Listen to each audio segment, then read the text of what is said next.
be created nor be destroyed in a chemical reaction. तो actually जब हम लोग यहाँ पे केमिकल इक्वेशन या रिएक्शंस के बारे में बात कर रहे हैं तो इसका मतलब क्या हुआ कि किसी भी रिएक्शन, जब कोई भी रिएक्शन हो रहा होगा तो इनिशियली क्या होता है, रिएक्टेंट्स होता है। रिएक्शन में दो कंपोनेंट इन्वॉल्व होता है, एक रिएक्टेंट होता है और दूसरा प्रोडक्ट होता है। पढ़े हो ना, जैसे मान लो कोई रिएक्शन लिख ली A प्लस बी, ये बना रहा है C प्लस डी, तो इसमें जो लेफ्ट हैंड साइड में रहता है उसको हम लोग रिएक्टेंट्स बोलते हैं, ठीक है, क्लियर है। और जो राइट हैंड साइड में लिखते हैं उसको क्या बोलते हैं हम लोग, प्रोडक्ट बोलते हैं। यहाँ A और B ये दोनों क्या हो गया, रिएक्टेंट्स है, और C और D क्या है, C और D क्या है, प्रोडक्ट है। ये तो बेसिक जानते ही हो ना। तो एक्चुअली जो यहाँ पे हम लोग बात कर रहे हैं लॉ ऑफ कंजर्वेशन ऑफ मास, किसी भी केमिकल रिएक्शन के बारे में अगर बात करें तो एक्चुअली यहाँ पे होता क्या है, देखो जितना रिएक्शन से पहले, बिफोर रिएक्शन, जितना हम लोग रिएक्टेंट्स का सम लेंगे, sum of all the reactants, sum of all the reactants before a reaction, ये किसके इक्वल होना चाहिए, sum of all the products reaction. ये बात समझ में आया। इसी को बोलते हैं हम लोग लॉ ऑफ कंजर्वेशन ऑफ मास। किसी भी केमिकल रिएक्शन में अगर हम लोग बात करें, सर आपका आवाज क्लियर नहीं आ रहा, बैकग्राउंड आवाज जो आ रहा है उसकी वजह से। अब ठीक है। हाँ सर।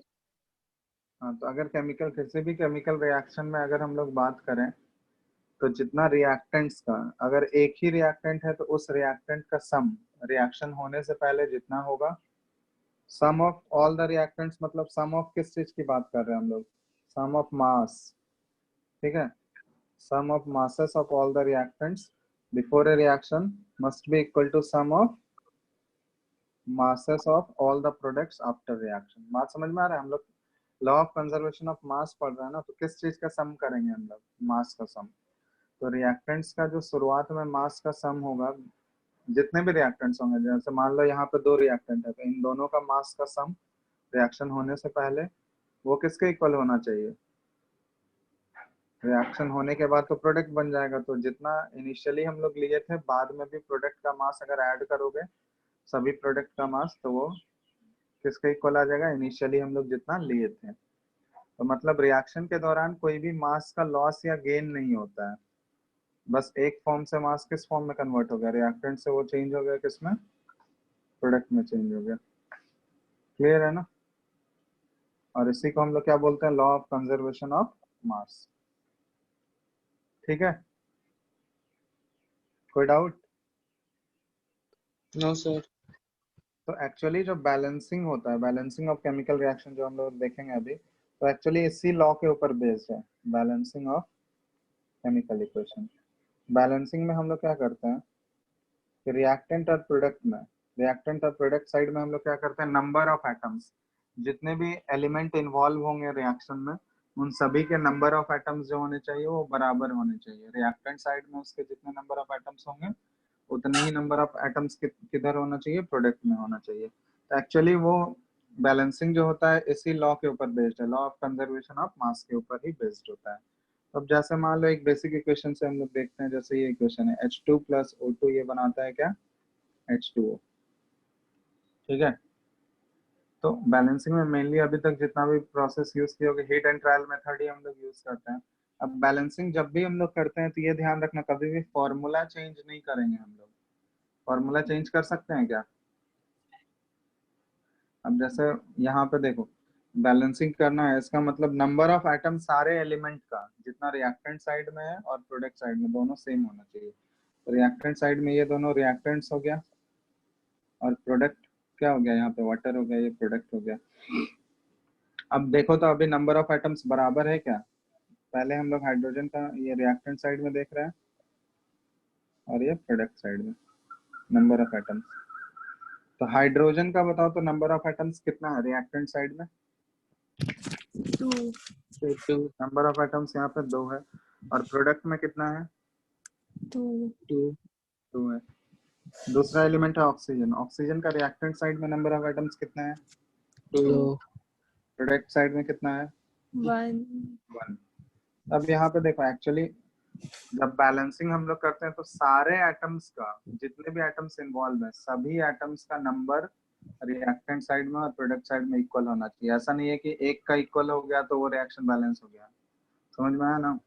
सारे एटम्स का, जितने भी एटम्स इन्वॉल्व है, सभी का नंबर इक्वल होना चाहिए। तो यहाँ पे देखोगे हाइड्रोजन का तो नंबर ऑफ एटम्स जो रिएक्टेंट और प्रोडक्ट में सेम है, बट ऑक्सीजन का इक्वल है क्या? नहीं नहीं। No, तो sir. अभी ये बैलेंस इक्वेशन नहीं है, इसको हमको बैलेंस करने का जरूरत है। जब सारे एटम्स का नंबर इक्वल हो जाएगा दोनों साइड, तभी वो एटम या तभी वो रिएक्शन हम लोग बोलेंगे बैलेंस हो गया। तो बैलेंस करने के लिए बताओ क्या करना होगा हमको? हाइड्रोजन का तो नंबर ऑफ H के एटम्स आगे 2 हमको किसको, देखो ऑक्सीजन का नंबर कम पड़ रहा है ना, किस साइड कम पड़ रहा है? प्रोडक्ट साइड में। एक ही है, हमको चाहिए कितना? कितना चाहिए? 2 करना है ना? Yes, sir. 2 करने के लिए देखो ये रिएक्शन है H2 प्लस O2, ये है H2O। तो एक चीज बताएं, बैलेंसिंग में कभी भी हम लोग फॉर्मूला चेंज नहीं कर सकते। ऐसा नहीं है कि जैसे मान लो यहाँ पे हम लोग ऑक्सीजन को 2 करना है तो प्रोडक्ट साइड O2 कर दिए। ये करेक्ट है प्रोसेस क्या? ये कर सकते हैं हम लोग? No, sir. No sir. क्योंकि अब अगर ये कर देंगे तो अब ये वाटर का फॉर्मूला रहेगा क्या? No, sir. H2O2 ये वाटर का फॉर्मूला तो नहीं रहा ना। तो ये रिएक्शन ही पूरा चेंज हो गया, मतलब प्रोडक्ट का नेचर भी चेंज हो गया। तो ये हम लोग कभी भी नहीं करेंगे, फॉर्मूला कभी भी चेंज नहीं कर सकते हैं। तो बैलेंस करने के लिए हमको क्या चेंज करना होगा बताओ? अगर फॉर्मूला चेंज नहीं कर सकते हैं तो और क्या कर सकते हैं? दूसरा ऑप्शन क्या है? दूसरा ऑप्शन क्या है बताओ?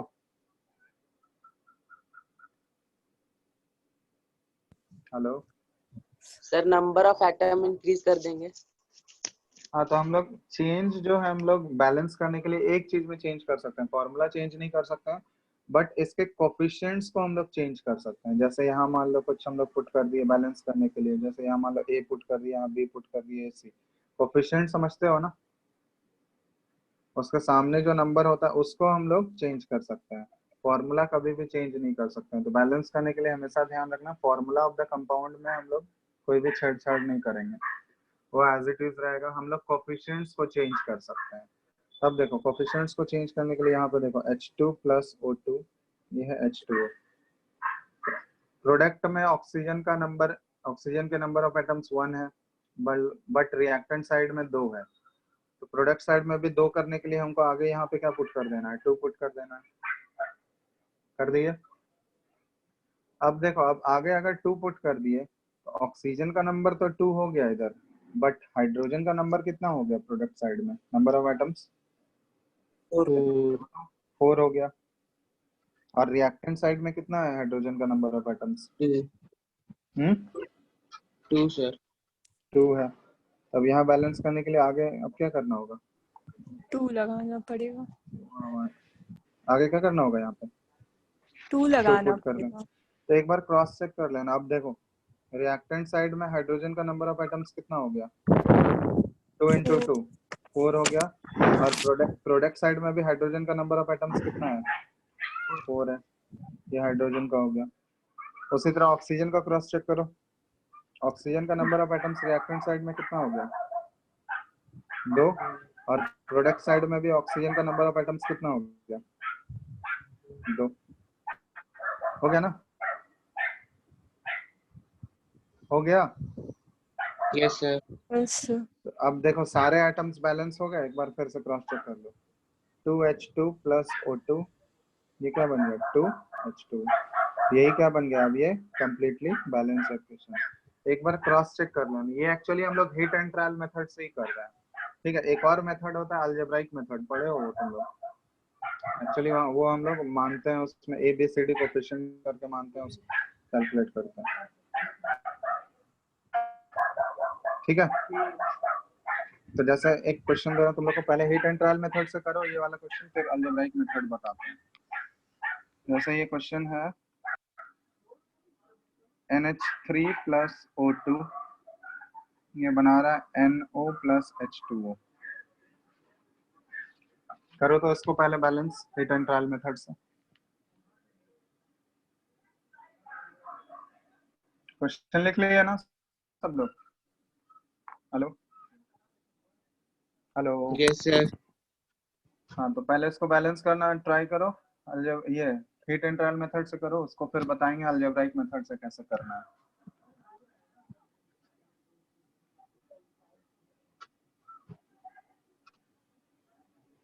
हो जाएगा तो बोलना किसी का।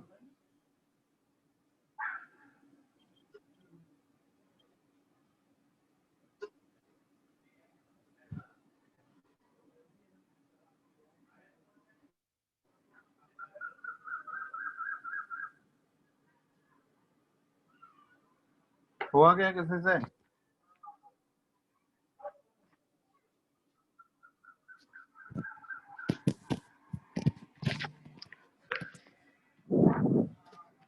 Hello, yes sir. हो गया किसी से हुआ?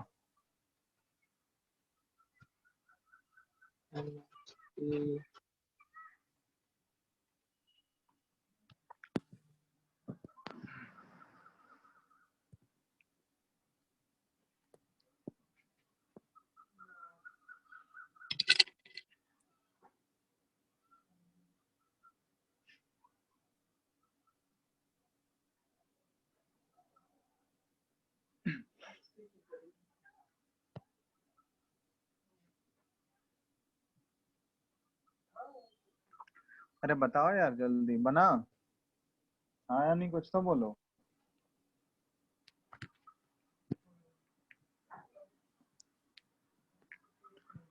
Yes sir. हाँ, बन गया, रिप्लाई करो। क्या आंसर आया? 4NH3 plus 3O2 और इधर 4NH3 प्लस 3O2 और हाँ इधर 4NO plus 6H2O। ये करेक्ट है। पहले एक बार क्रॉस चेक, आंसर देने से पहले एक बार क्रॉस चेक कर लेना। चलो देख लेते हैं हम लोग। सर सही है। 5O2 होगा। 5O2 यस सर, होगा। 5O2 होगा। हाँ हाँ हाँ तो यहाँ पे क्या होगा? 5O2। अब ठीक है। Yes sir. अब देखो एक बार क्रॉस चेक, कोई भी आंसर देने से पहले एक बार क्रॉस चेक कर लिया करो। क्रॉस उधर चेक कैसे 6 करना? है, क्या चीज? इधर ऑक्सीजन 6। अच्छा हाँ सही है। चलो ठीक है, एक बार क्रॉस चेक कर लेते हैं, उससे क्लियर हो जाएगा। देखो यहाँ पे रिएक्टेंट साइड में नाइट्रोजन के नंबर ऑफ एटम्स कितने हैं? 4 है। 4 प्रोडक्ट में कितना हो गया? 4। 4 हाइड्रोजन का नंबर ऑफ एटम्स कितना हो गया रिएक्टेंट साइड में? 4 इंटू 3 12। प्रोडक्ट साइड में देखो 6 इंटू 2 12, ये भी बैलेंस है। ऑक्सीजन का नंबर ऑफ एटम्स कितना हो गया? 5 इंटू 2 10। और इधर कितना हो गया? देख लो ऑक्सीजन का नंबर ऑफ एटम्स, यहाँ से 4 इंटू 1 4 हो गया, और इधर से 6 इंटू 1 6 हो गया। तो 4 प्लस 6, ऑक्सीजन का भी नंबर ऑफ एटम्स कितना हो गया? 10 हो गया। सारे नंबर ऑफ एटम्स हो गया ना बैलेंस?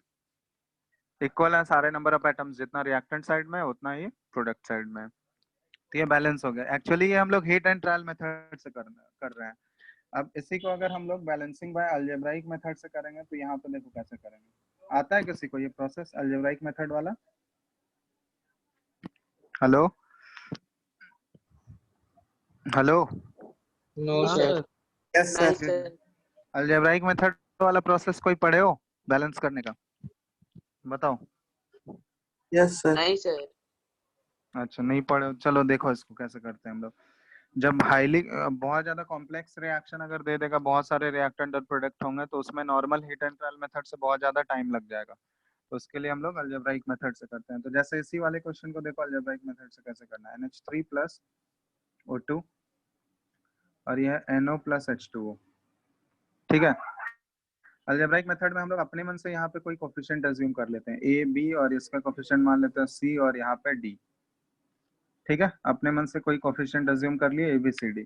अब यहाँ पे इससे हम लोग इक्वेशंस डिराइव करते हैं, मतलब इक्वेशंस फॉर्म करते हैं। एक्चुअली बैलेंस करने के लिए क्या होता है, number of atoms he balance करना है ना हमको, रिएक्टेंट साइड में और प्रोडक्ट साइड में, सारे एलिमेंट के। तो सबसे पहले हम लोग फॉर नाइट्रोजन कर रहे हैं। तो नाइट्रोजन के लिए देखो रिएक्टेंट साइड में नंबर ऑफ एटम्स कितना हो गया, ए है, ए इंटू 1 ए हो जाएगा। प्रोडक्ट साइड में कितना है, सी। तो इससे इक्वेशन क्या आ गया, ए इक्वल टू सी, ये फर्स्ट इक्वेशन मान लेते हैं। अब नेक्स्ट करते हैं फॉर हाइड्रोजन के लिए। हाइड्रोजन के लिए number of atoms reactant side में कितना हो जाएगा, 3 इंटू ए, ये हो जाएगा 3a। और प्रोडक्ट साइड में कितना है, देख लो प्रोडक्ट साइड में हाइड्रोजन के नंबर ऑफ एटम्स कितना है, d इंटू 2, ये क्या हो गया 2d, ये हो गया सेकंड इक्वेशन। तीसरा एलिमेंट कौन सा है, ऑक्सीजन। ऑक्सीजन के लिए करो, ऑक्सीजन के लिए नंबर ऑफ एटम्स कितना हो गया रिएक्टेंट साइड में, बताओ 2 इंटू बी, 2b हो गया। और प्रोडक्ट साइड में कितना है, देख लो बताओ तो, प्रोडक्ट साइड में sir 2D 2d। Sir C नहीं प्लस जी। D। ऑक्सीजन का बोल रहे हैं, ऑक्सीजन का। हाँ, सर C प्लस D। हाँ ऑक्सीजन का क्या हो जाएगा, C plus C plus D। D। ये थर्ड इक्वेशन है। सारे एटम्स के लिए लिख लिया ना, और तो कोई एटम है नहीं यहाँ पे, है क्या। No sir. चलो तीन इक्वेशन आ गया। अब इन्हीं तीनों इक्वेशन को सॉल्व करके हम ए बी सी डी का वैल्यू निकालेंगे। यहाँ पे हम लोग देखो किसी एक वैल्यू को 1 एज्यूम कर लेते हैं अपने मन से, ताकि कैलकुलेशन हमारा 1 ही क्यों एज्यूम करते हैं, ताकि कैलकुलेशन क्या हो जाए, आसान हो जाए। ठीक है, 1 एज्यूम करेंगे हम लोग, वैसे वेरिएबल का वैल्यू 1 एज्यूम करेंगे जिससे जो कि एकदम आसानी से हमको मिल रहा है।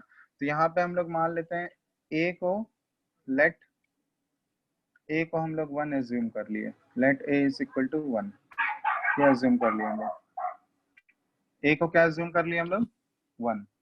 तो अगर ए का वैल्यू 1 एज्यूम कर लिए, तो यहाँ से हमको देखो पहले वाला इक्वेशन देखोगे तो ए इक्वल टू सी है, तो जितना ए का वैल्यू होगा सी का वैल्यू भी क्या हो जाएगा, उतना ही होगा।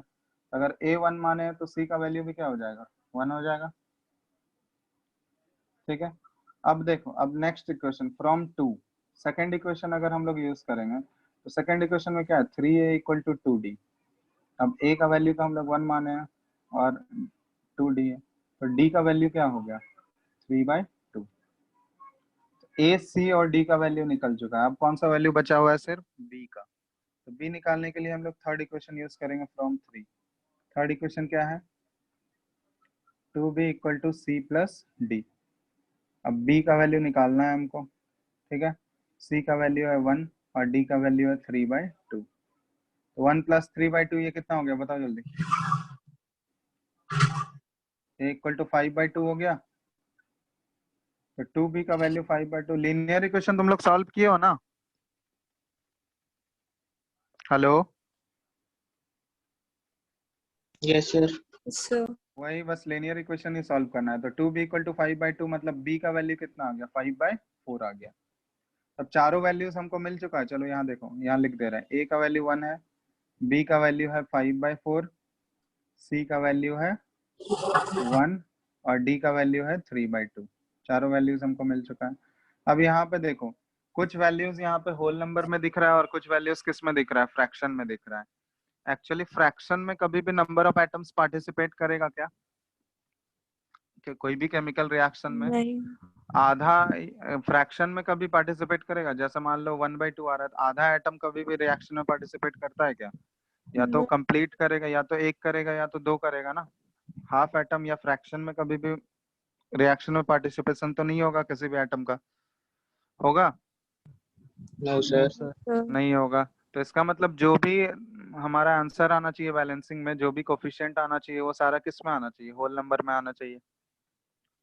तो अगर तुम्हारा आंसर इससे अलजेब्राइक मेथड से अगर मान लो, ऐसा नहीं है कि कुछ होल नंबर में आएगा और कुछ फ्रैक्शन में आएगा तो आंसर उसी में छोड़ देंगे। आंसर हमारा सारा कोफिशिएंट्स होल नंबर में होना चाहिए। तो अगर इस टाइप का सिचुएशन आ रहा है जिसमें कि कुछ होल नंबर और कुछ फ्रैक्शन में आ रहा है, तो उसमें सारे को हम लोग क्या करेंगे, होल नंबर में बदलने का ट्राई करेंगे। अब होल नंबर में बदलने के लिए कैसे करेंगे, देखो होल नंबर में बदलने के लिए पहले यहाँ लिख लो क्या क्या आया है आंसर। होल नंबर में बदलने के लिए जितने भी फ्रैक्शन वाले वैल्यूज आ रहे होंगे, फ्रैक्शनल वैल्यूज जितने भी आ रहे होंगे, उन सबका डिनोमिनेटर जो होगा, उन सभी डिनोमिनेटर का हम लोग एलसीएम लेंगे। क्या लेना है, डिनोमिनेटर का एलसीएम लेना है। तो देखो यहाँ पे डिनोमिनेटर फ्रैक्शन में कौन कौन सा वैल्यूज आ रहा है, एक बी का फ्रैक्शन में आ रहा है और दूसरा डी का आ रहा है। तब इन दोनों का देखो डिनोमिनेटर क्या क्या है, b का डिनोमिनेटर है 2, सॉरी b का डिनोमिनेटर है 4 और d का डिनोमिनेटर क्या है 2 2। तो 2 और 4 का एलसीएम क्या हो जाएगा बताओ तो? 4 4 हो जाएगा। तो जो भी एलसीएम आ गया डिनोमिनेटर का, जो भी एलसीएम आएगा उस एलसीएम के वैल्यू से हम लोग क्या करेंगे, सारे वैल्यूज को मल्टीप्लाई कर देंगे, सभी को। ऐसा नहीं है कि फ्रैक्शन वाले को ही मल्टीप्लाई करेंगे, सभी को, जो भी डिनोमिनेटर का एलसीएम आ रहा है उन सभी को एलसीएम जो भी आया है उससे मल्टीप्लाई कर देंगे। तो अगर एलसीएम से मल्टीप्लाई करोगे मतलब सारे वैल्यूज को हमको किससे मल्टीप्लाई करना होगा, 4 से।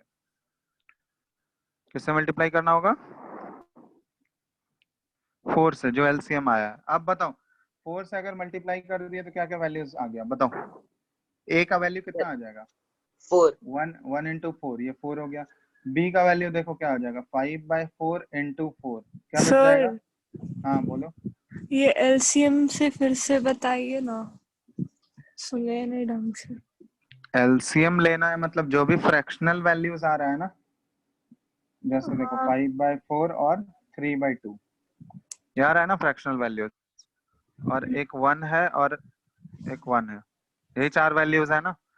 तो जो भी फ्रैक्शनल वैल्यूज है ना उन सभी के डिनोमिनेटर का हमको एलसीएम ले लेना है, उन सभी के डिनोमिनेटर का एलसीएम। तो यहाँ पे 4 और 2 है, तो 4 और 2 का एलसीएम क्या आ जाएगा बताओ? 4 होगा। तो जो भी एलसीएम आया ना, 4 आया एलसीएम, उस एलसीएम से हम लोग क्या करेंगे, सारे नंबर में मल्टीप्लाई कर देंगे।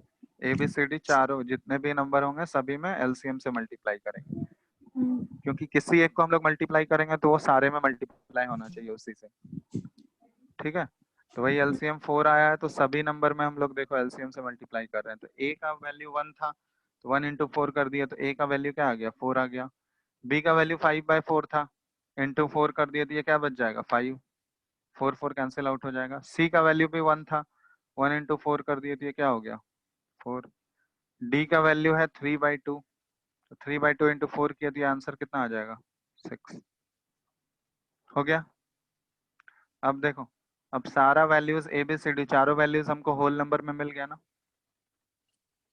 होल नंबर में आ गया, बोलो। यस सर, यस सर, तब होल नंबर में आ गया, तब यहाँ पुट कर दो।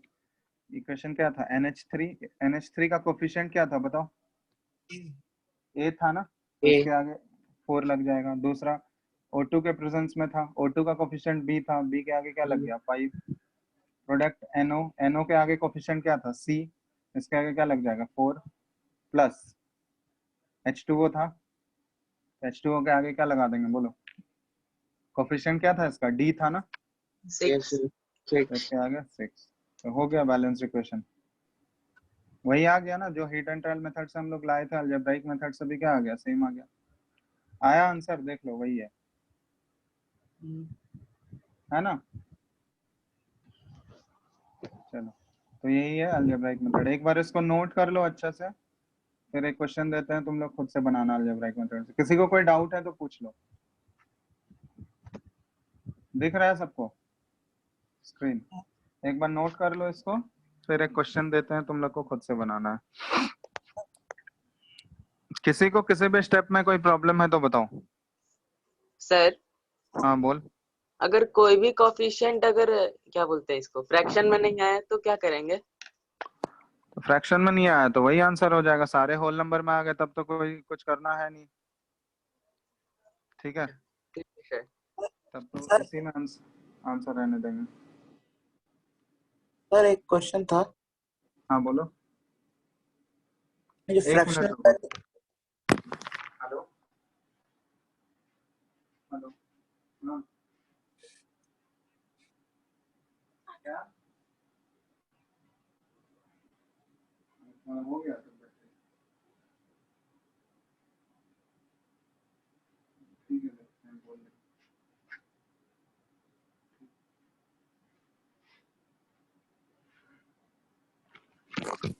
हाँ हेलो, हेलो किसका सर, डाउट था हाँ बताओ तो, क्या था डाउट?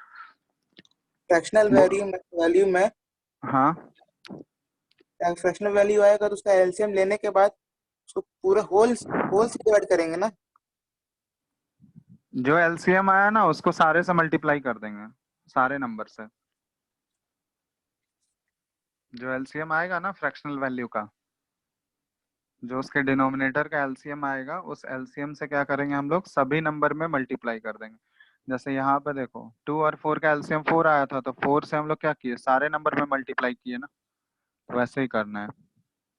क्योंकि किसी एक में हम लोग बीच में मल्टीप्लाई नहीं कर सकते, अगर एक में मल्टीप्लाई करेंगे उस नंबर से, तो सभी वैल्यूज को उसी नंबर से मल्टीप्लाई करना होगा।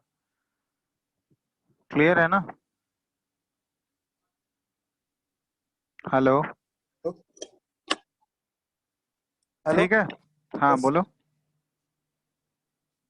कुछ नहीं सर।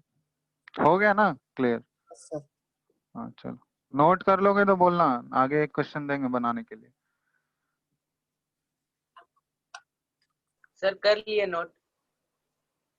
कर लिए? चलो ठीक है, एक आसान सा क्वेश्चन दे रहा है, इसको अलजेब्राइक मेथड से बनाना है तुम लोगों को। ठीक है, C6H12O6 प्लस O2, यह है CO2 प्लस H2O। कौन सा मेथड से सॉल्व करना है? Balance bye algebraic method.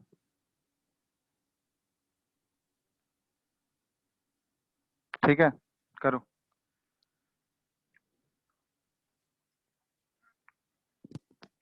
Same जैसे जैसे बताया वैसे वैसे ही ट्राई करो।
सर बन गया।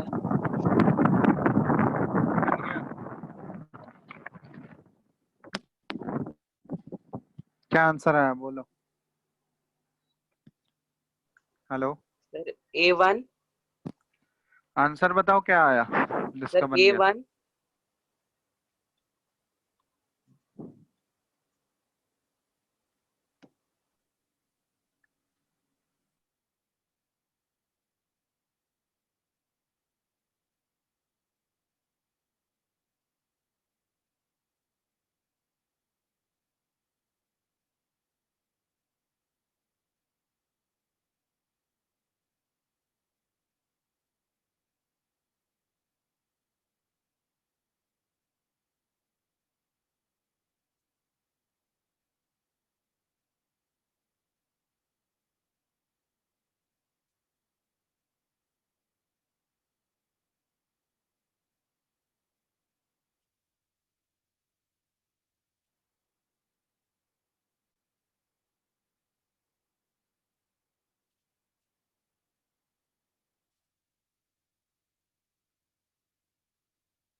हेलो,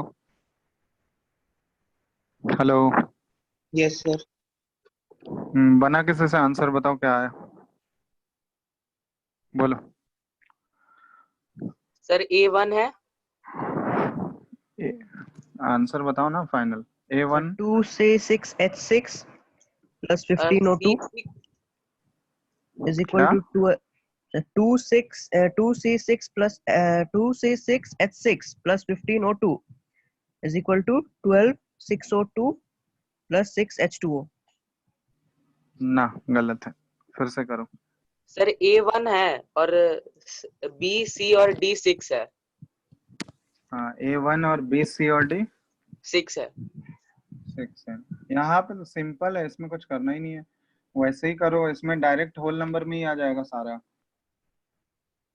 देखो यहाँ पे क्या है, यहाँ पे मान लेते हैं AC6H12O6 और BO2 CO2 और DH2O, ठीक है।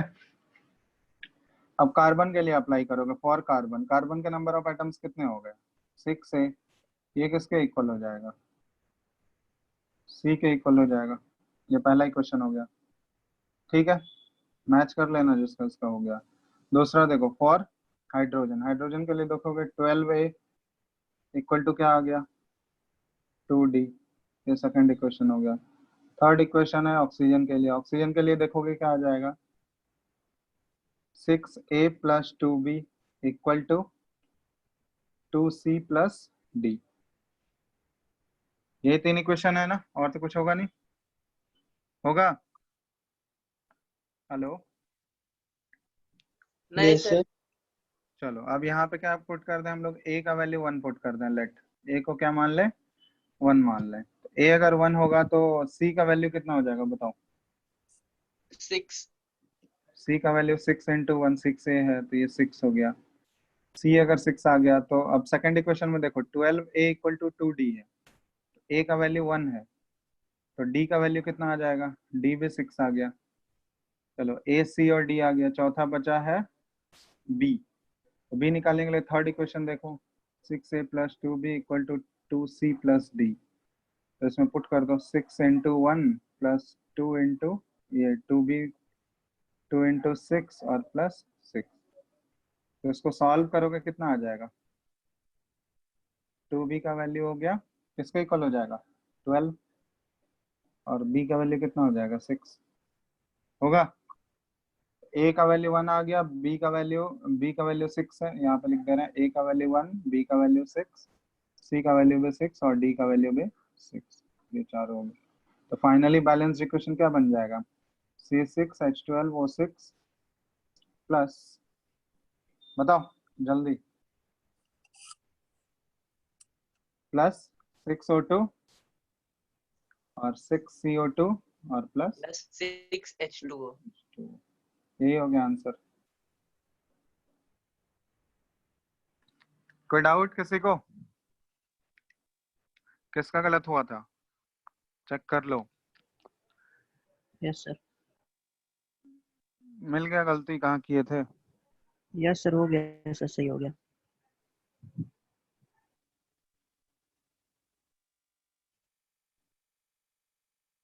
चलो हो गया ना, बन गया, यस देख सर। लो, सब लोग नोट कर लियो। Yes sir. चलो और एक क्वेश्चन दे रहे हैं, इसको भी अलजेब्राइक मेथड से ही करना है।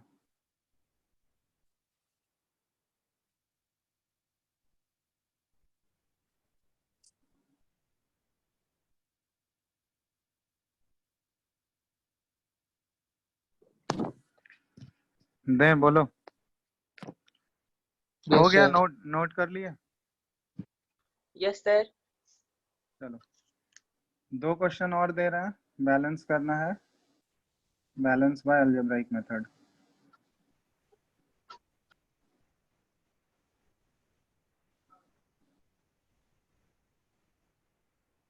ठीक है, पहला है Cu प्लस H2SO4 बनाएगा CuSO4 plus H2O plus SO2। Second है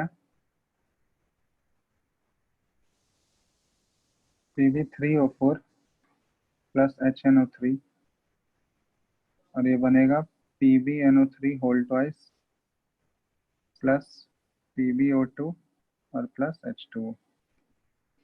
ठीक है, इन दोनों क्वेश्चन को अलजेब्राइक मेथड से सॉल्व करना है।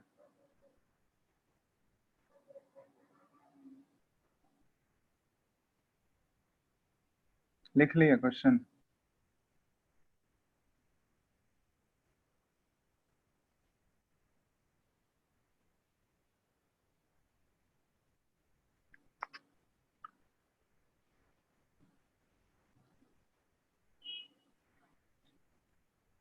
हेलो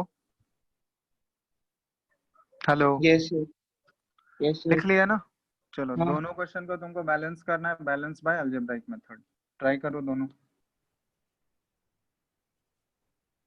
वैसे ही जैसे स्टेप बाय स्टेप बताएं वैसे ही करो, बन जाएगा आराम से।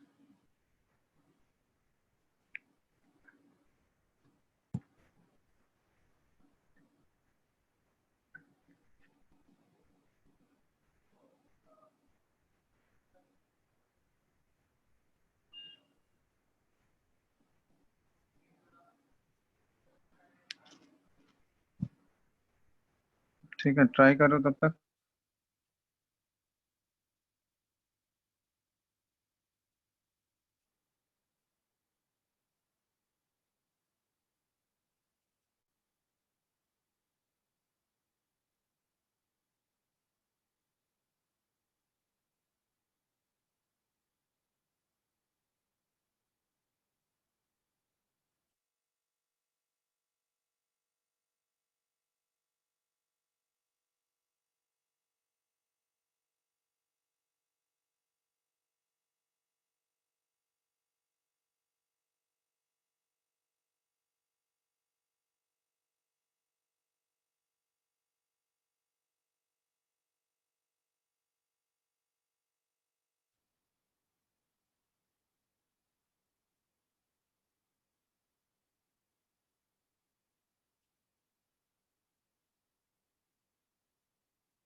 बना क्या किसी से?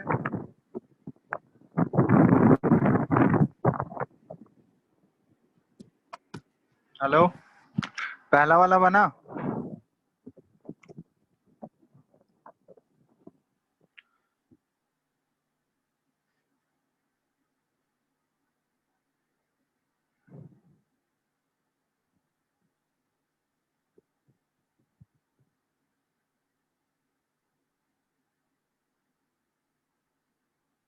Hello, yes sir. पहला वाला बना? सर यहाँ पे ये SO2 के लिए नहीं समझ में आ रहा ये। क्या समझ में नहीं आ रहा है SO2 के लिए? सर यहाँ A इज इक्वल A को A इज लिखे CU ABCD यहाँ और 5 यहाँ। चला जाएगा ना, ABCDE 5 तक जाएगा, E तक जाएगा। हाँ तो सर SO2 के लिए क्या होगा? E is equals to. SO2 क्यों लिख रहे हो? सल्फर अलग है, ऑक्सीजन अलग है ना, हर एक एटम के लिए अलग अलग करेंगे ना। SO2 साथ में थोड़ी ना है, उसमें तुमको हाँ हाँ सल्फर सर। को सल्फर अलग हाँ करना होगा, ऑक्सीजन अलग करना होगा। इंडिविजुअली हम लोग सारे एटम्स के लिए करते हैं ना इक्वेशन।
पहला वाला बन जाएगा किसी से तो बोलना।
हेलो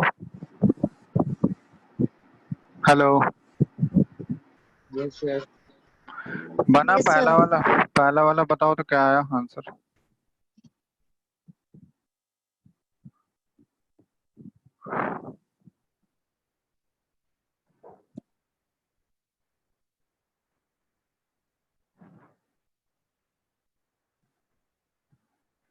स्क्रीन दिख रहा है क्या तुम लोगों को? हेलो। नो सर, स्क्रीन नहीं दिख रहा। अभी तक दिख रहा।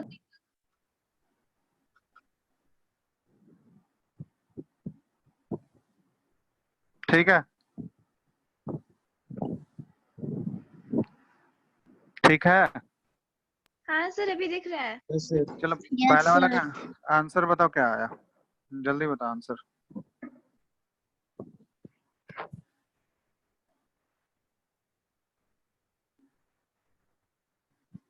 अरे बोलोगे कोई answer?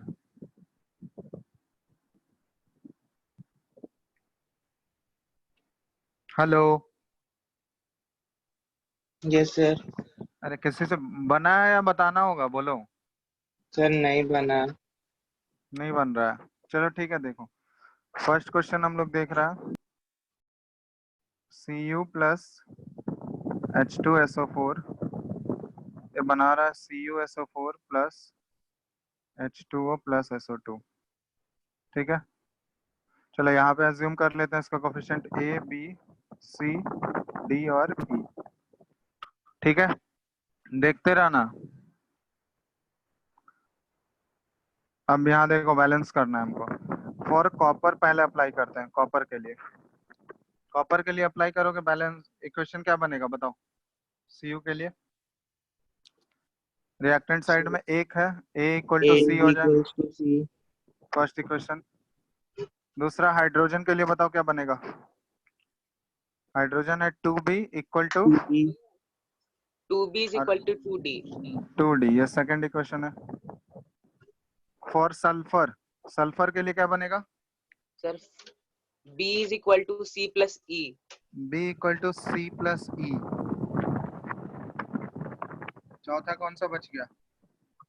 Sir oxygen, oxygen. Oxygen के लिए क्या बनेगा। 4B is 4B equal to 4C plus D plus 2E। कोई कंफ्यूजन है या चार इक्वेशन लिखने में। कोई डाउट किसी को इसमें। No sir. ये सही हुआ था। हाँ। जब ये सही हो गया तो इसके बाद क्या करना है, इसके बाद इक्वेशन ही सॉल्व करना है। यहाँ पे क्या अज्यूम करना है, ए को वन मान लेते हैं। लेट ए को अगर वन मान लिए तो सी भी क्या हो जाएगा, वन हो जाएगा, होगा। Yes sir. सी अगर वन हो गया, अब देखो सी वन हो गया तो थर्ड वाला इक्वेशन देखो, थर्ड वाला या सेकंड वाला ही देखो, बी इक्वल टू डी है। बी का वैल्यू और डी का वैल्यू तो पता नहीं है। ठीक है, अब कैसे सॉल्व करेंगे हम इसको बताओ। सर वॉइस क्लियर नहीं आ रहा, बैकग्राउंड से आवाज आ रहा। देखो ए का वैल्यू वन हो गया तो सी भी क्या हो गया, वन हो जाएगा। ए इक्वल टू सी है तो। Yes sir. Yes sir. ठीक है, अब यहाँ से सेकंड वाले इक्वेशन से देखोगे 2B इक्वल टू 2D है, इसका मतलब B और D भी क्या है, बराबर है। B और D बराबर होगा। ठीक है, कोई यस सर। दिक्कत। चलो अब ये दिक्कत नहीं हुआ, अब इसको हम लोग यूज करेंगे। देखो थर्ड इक्वेशन में कैसे यूज करेंगे। थर्ड इक्वेशन में क्या है कि देखोगे कि थर्ड इक्वेशन फ्रॉम थ्री हम यहाँ पे लिख रहे हैं, सॉरी ये फ्रॉम थ्री है। थर्ड इक्वेशन को यूज करते हुए फ्रॉम थ्री क्या आ जाएगा बताओ। थर्ड इक्वेशन यूज करोगे b is equal to C plus ई, तो e को इधर ले आए हम लोग तो b माइनस ई, सी का वैल्यू वन है ना, b माइनस ई, ये एक इक्वेशन बन गया। यहाँ पे b और e हमको पता नहीं है। दूसरा इक्वेशन देखो हम लोग कहाँ से यूज कर सकते हैं, कहाँ से यूज कर सकते हैं देखो, फोर्थ वाले इक्वेशन से। फोर्थ वाला इक्वेशन फ्रॉम फोर आ रहा है ना, आवाज क्लियर सबको। 4b equal to 4c plus d plus 2e। Hello hello, yes sir. तो यहाँ देखो फ्रॉम फोर्थ हम लोग अगर पुट करेंगे 4b, c का वैल्यू कितना है, वन है, 4 into one one. Plus d, d को हम लोग किसके इक्वल पुट कर सकते हैं, d इक्वल टू b है ना। बी। d और b तो बराबर ही है, यहाँ पे हम लोग देख चुके हैं, देखे यस हैं ना। सर। d और b बराबर है तो d के जगह क्या पुट कर दिए हम लोग, b पुट कर बी। दिए और ये 2 ही रहने देते हैं। तो यहाँ पे क्या इक्वेशन बना, 4b equal to 4 plus b plus 2e। हम लोग b और 2e को उस साइड लेते जाते हैं तो 4b माइनस b क्या बन जाएगा, 3b, और 2e को भी ले आए इधर तो 3b minus 2e equal to 4। ये दूसरा इक्वेशन होगा b और e के टर्म में। देख लो, एक इक्वेशन बना b minus e equal to 1 और दूसरा बना 3b minus 2e equal to 4। ठीक है, इसमें किसी को कोई डाउट यहाँ तक। अब दो लीनियर इक्वेशन है, इन दोनों लीनियर इक्वेशन को सॉल्व करके बी और ई का वैल्यू नहीं निकाल सकते हो? Hello hello. Yes sir, yes sir. तो इन दोनों लीनियर इक्वेशन को सॉल्व करो और बी और ई का वैल्यू निकालो कितना आएगा। ये कैलकुलेट करो कितना आ रहा है बी और ई का। बताओ कैलकुलेट करके जल्दी। होल्ड कर रहे हैं हम।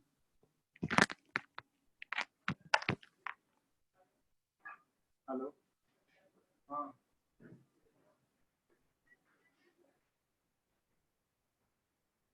ये सब क्या होता है?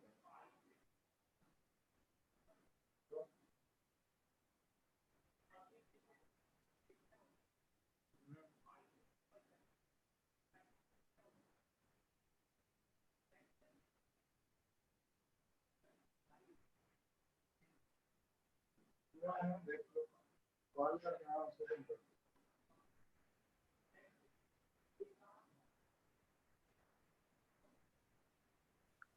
सर B2 और E1।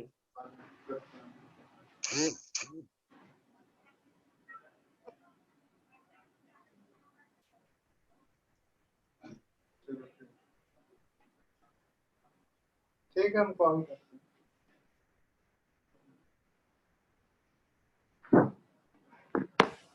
क्या है आंसर बताओ।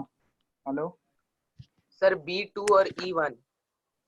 बी आया 2 और ई आया 1 सबका। हाँ सर। चलो बी आ गया 2 और ई आ गया 1। कोई डाउट नहीं है ना इसमें? तो सारे वैल्यूज तो मिल ही गए। क्या क्या बचा? ए का वैल्यू 1 है, बी का वैल्यू हो गया 2, सी का वैल्यू कितना आया?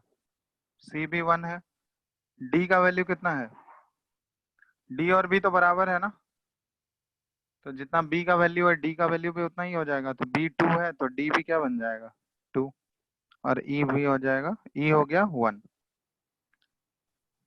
तो हो गया फिर, सारे वैल्यूज तो आ ही गए। तो फाइनल इक्वेशन क्या बनेगा बताओ?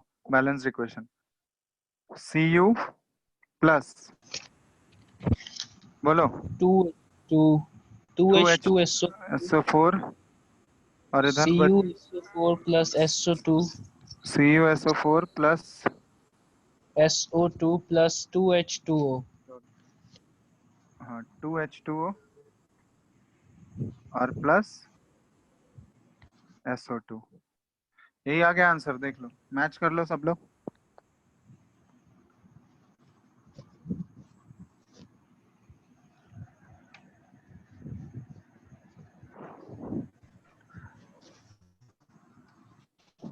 ठीक है, तो यही हो गया फाइनल बैलेंस्ड इक्वेशन।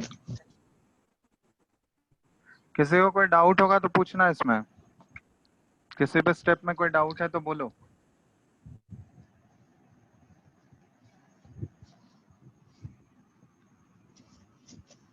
है डाउट? No sir. हो गया सबका क्लियर? Hello yes sir. कोई डाउट नहीं है ना इसमें? देख लो एक बार, मतलब सब में ऐसे ही करना है तुमको। अलजेब्राइक मेथड में ABCD जितने भी वहां पे रिएक्टेंट और प्रोडक्ट देंगे, तुम अपने मन से कुछ भी कोफिशिएंट मान लेना ABCD के टर्म में। उसके बाद जैसे हम लोग बैलेंसिंग करते हैं, नंबर ऑफ एटम्स जो होगा रिएक्टेंट और प्रोडक्ट में इक्वल होना चाहिए। तो वैसे इक्वल करके बहुत सारे इक्वेशंस बनेंगे उसमें। ठीक है, तो वो इक्वेशन इक्वेट करके, इक्वेशन को सॉल्व करके सारे का वैल्यूज निकालना है। ठीक है, सर एक बार क्वेश्चन दिखाइए ना, वो जो ऊपर सर सेकंड वाला एक बार क्वेश्चन दिखाई ना। कौन सा वाला? सेकंड ऊपर सेकंड जो बैलेंसिंग इक्वेशन था। अच्छा ये वाला, ठीक है करो। सेकंड वाला यही ना? हाँ सर। चलो बनाओ इसको, जल्दी से बनाओ। Pb3O4 plus HNO3। चलो ये होमवर्क दे देते हैं, एक ये क्वेश्चन होमवर्क रहेगा तुम लोग का, 2-3 क्वेश्चन और दे देते हैं।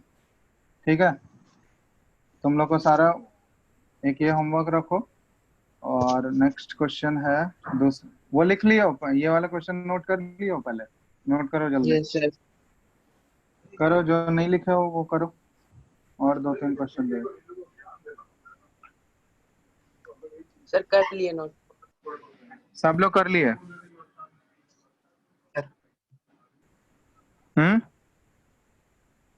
चलो और 2-3 क्वेश्चन दे देते हैं होमवर्क। पहला वो हो गया, दूसरा लिखना HClO4 प्लस P4O10, ये है H3PO4 प्लस Cl2O7, ठीक है।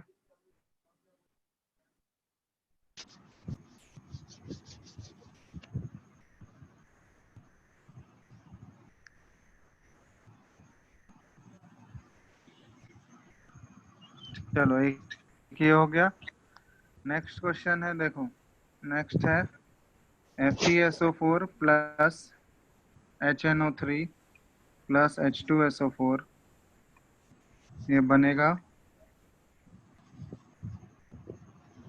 FeSO4 whole thrice plus H2O plus NO, ठीक है।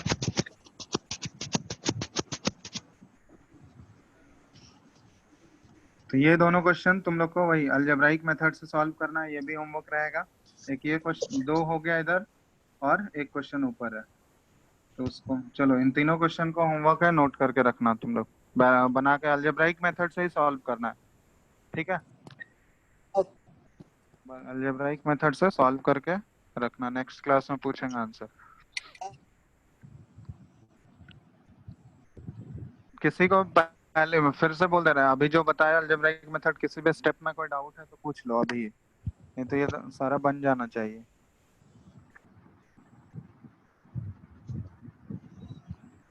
नोट हो गया क्या? Yes sir. Yes sir. हाँ, यस सर। नोट कर लिए दोनों? 3 यस क्वेश्चन हो सर। गया टोटल होमवर्क के लिए, ठीक है। एक पहले वाला जो था और ये दोनों बन जाएगा ना?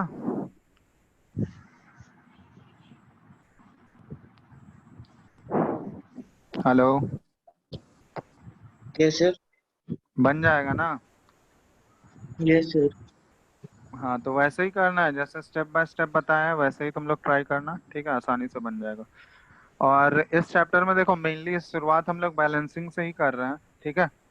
इसमें एक्चुअली केमिकल रिएक्शंस के बारे में पढ़ना है, तो शुरुआत, उसके बाद हम लोग टाइप्स ऑफ केमिकल रिएक्शन देखेंगे पहले। तो एक्चुअली केमिकल रिएक्शंस ये बेसिक्स तुम लोग पहले से पढ़े होंगे। कोई भी केमिकल रिएक्शन होता है या फिर केमिकल इक्वेशन लिखते हैं हम लोग जो, तो केमिकल इक्वेशन मतलब क्या हुआ? केमिकल इक्वेशन एक्चुअली क्या है, किसी भी रिएक्शन में रिएक्टेंट और प्रोडक्ट को हम लोग सिंबॉलिक फॉर्म में लिखते हैं। जैसे तुमसे बोल दिया कि एक केमिकल रिएक्शन है जिसमें कि हाइड्रोजन और ऑक्सीजन मिलके वाटर बना रहा है प्रोडक्ट, तो उसी को हम लोग फॉर्मूले के फॉर्म में या उसके सिंबल्स के फॉर्म में कैसे रिप्रेजेंट करते हैं, उसी को बोलते हैं केमिकल इक्वेशन। अब केमिकल इक्वेशन में पढ़े ही होगे, एक रिएक्टेंट होता है और दूसरा प्रोडक्ट होता है, तो जो लेफ्ट हैंड साइड में लिखते हैं उसको रिएक्टेंट बोलते हैं और जो राइट हैंड साइड में होता है वो प्रोडक्ट होता है।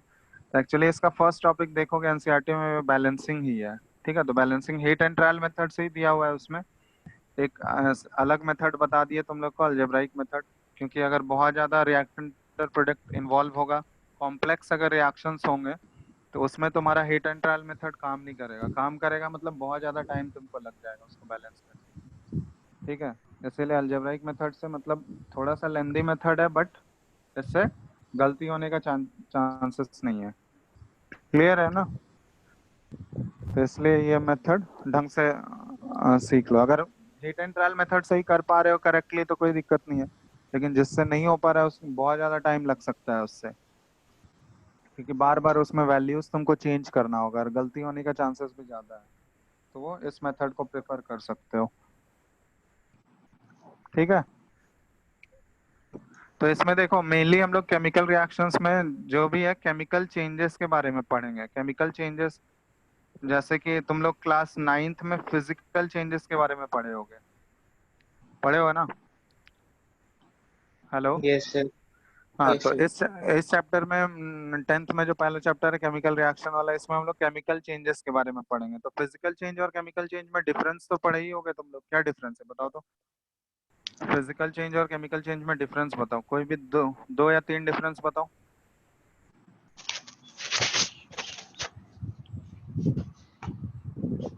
दो डिफरेंस बताओ चलो फिजिकल और केमिकल में। सर बोलो कोई फिजिकल भी। सर फिजिकल चेंजेस में क्या बोलता है, मतलब न्यू सब्सटेंस फॉर्म नहीं होता है। हाँ फिजिकल चेंज में ये पढ़ी भी होगी, कोई भी नया सब्सटेंस नहीं बनता है क्योंकि वहां पे कोई केमिकल रिएक्शन नहीं हो रहा होगा।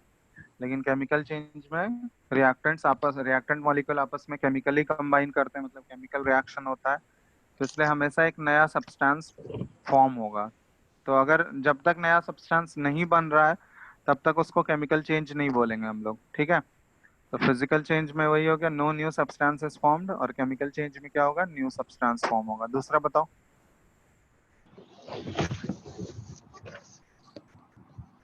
चेंज में फिजिकल चेंज हमेशा इरिवर्सिबल होता है, केमिकल चेंज इरिवर्सिबल होता है। फिजिकल चेंज होगा ना रिवर्सिबल, केमिकल चेंज इरिवर्सिबल होता है। मतलब फिजिकल चेंज वापस से फिर वो वो सेम सब्सटेंस आ सकता है, लेकिन केमिकल चेंज में जैसे मान लो कोई भी एक नया सब्सटेंस बन गया तो वापस में थोड़ी ना हम लोग उसको कन्वर्ट कर सकते हैं, मोस्टली, मतलब मैक्सिमम केसेस में। समझ में आया? जैसे मान लो हम लोग कोई पेपर लिए, तो पेपर को अगर मान लो एक शीट ऑफ पेपर लिए, उसको अगर बीच से फाड़ दिए तो वो फिजिकल चेंज है या केमिकल चेंज है, बताओ। सर फिजिकल है। फिजिकल चेंज है। और उसी पेपर को अगर हम लोग बर्न कर दिए, बर्न करने पे क्या बन जाएगा बताओ, वो फिजिकल है या केमिकल चेंज है? Sir chemical chemical. तो बर्निंग पे तो बिल्कुल एक नया सब्सटेंस मिल जाएगा ना हमको, ऐश मिल गया, वो बर्न हो जाएगा, जल जाएगा, तो ऐश ही बचेगा ना। तब ऐश से वापस पेपर बना सकते हैं क्या हम लोग? No sir. नहीं। तो वो क्या हो गया, जहां भी केमिकल रिएक्शन होगा तो मोस्टली वो इरिवर्सिबल बोलते हैं उसको, वापस से हम लोग रिवर्ट बैक नहीं कर सकते, वापस से सेम सब्सटेंस ऑब्टेन नहीं कर सकते हैं। लेकिन फिजिकल चेंज क्या होता है, वो जनरली रिवर्सिबल होता है, जनरली हम लोग बोलते हैं।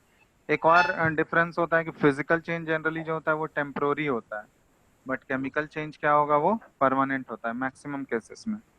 तो फिजिकल चेंजेस टेम्पोररी और केमिकल चेंज क्या होगा, परमानेंट, मैक्सिमम केसेस में।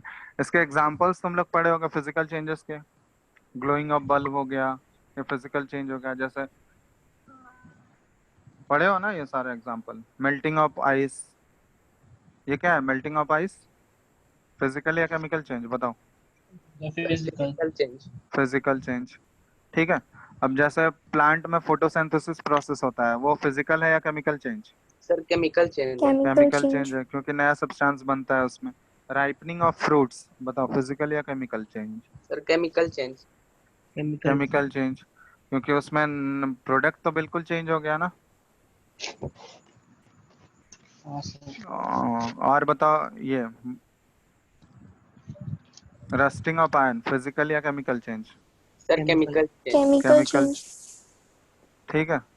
तो ये सब एक बार एग्जांपल्स देख लेना, फिजिकल चेंज और केमिकल चेंज। तो इस फिजिकल चेंज तुम लोग प्रीवियस क्लासेस में पढ़ के आए हो। इस चैप्टर में मेनली हम लोग को केमिकल चेंजेस के बारे में ही पढ़ना है, ठीक है। और ठीक है, केमिकल चेंजेस अगर हो रहा होगा किसी भी रिएक्शन में तो उसको हम लोग कैसे आइडेंटिफाई करते हैं, कौन कौन से तरीके होते हैं, तो वो सब नेक्स्ट क्लास में हम लोग डिटेल में देखेंगे। तो आज के क्लास में ये बैलेंसिंग वाला कॉन्सेप्ट क्लियर कर दिया। बैलेंसिंग जो भी होमवर्क दिया 3 क्वेश्चन वो कर लेना, ठीक है, अलजेब्राइक मेथड से। क्लियर है ना? ये करके रखना, बाकी हम लोग नेक्स्ट क्लास में देखेंगे। नेक्स्ट क्लास में केमिकल रिएक्शंस को कैसे आइडेंटिफाई करते हैं, कौन कौन से तरीके होते हैं, आइडेंटिफिकेशंस क्या क्या मिलेगा, या एविडेंसेस क्या क्या होगा जो कि केमिकल रिएक्शन शो करेगा, तो वो सब चीज हम लोग डिटेल में देखेंगे। और आगे फर्दर है कि टाइप्स ऑफ केमिकल रिएक्शंस कितने टाइप्स के होते हैं, जैसे पढ़े होगे, वो पढ़ोगे आगे केमिकल रिएक्शंस के टाइप्स, जैसे कॉम्बिनेशन रिएक्शन होता है, डिकम्पोजिशन होता है, तो वो सब आगे बताएंगे आगे चैप्टर में। एनसीईआरटी बुक है ना सबके पास? Yes sir. हेलो। हाँ, तो एक बार शुरुआत में जो इंट्रोडक्शन पार्ट दिया होगा ना फिजिकल चेंज और केमिकल चेंज के बारे में, फर्स्ट 2-3 पेज में दिया होगा शुरुआत में, एक बार उसको रीडिंग मार के देखना, ठीक है ना। रीडिंग मार के देखना उसको, रीडिंग एक बार रीड करके देखना, और उसके बाद ये 3 क्वेश्चंस तुम लोग बना के रखना, बाकी नेक्स्ट क्लास में करेंगे हम लोग, ठीक है। सर हाँ बोलो। सर जो कॉपर सल्फेट का भी एग्जांपल बताया था ना, बैलेंसिंग वाला, हाँ हाँ तो सर एक बार समझ में नहीं आया था। बताओ कौन सा स्टेप में समझ में नहीं आया? ये ये जहाँ can- जहाँ पे लिखे हो ना, हाँ, कौन सा स्टेप में नहीं आया बताओ? इक्वेशन 3 से इक्वेशन 4 वाला मैं समझ में नहीं आया। इक्वेशन 3 में देखो, इक्वेशन 3 क्या है? b is equal to C plus ई। तो यहाँ पे b का भी हमको वैल्यू नहीं पता है, e का वैल्यू भी नहीं पता है। c का वैल्यू तो हम लोग a को 1 माने हैं, तो c भी 1 हो गया, तो b माइनस c ये 1 हो गया। ये क्लियर है? Yes, sir.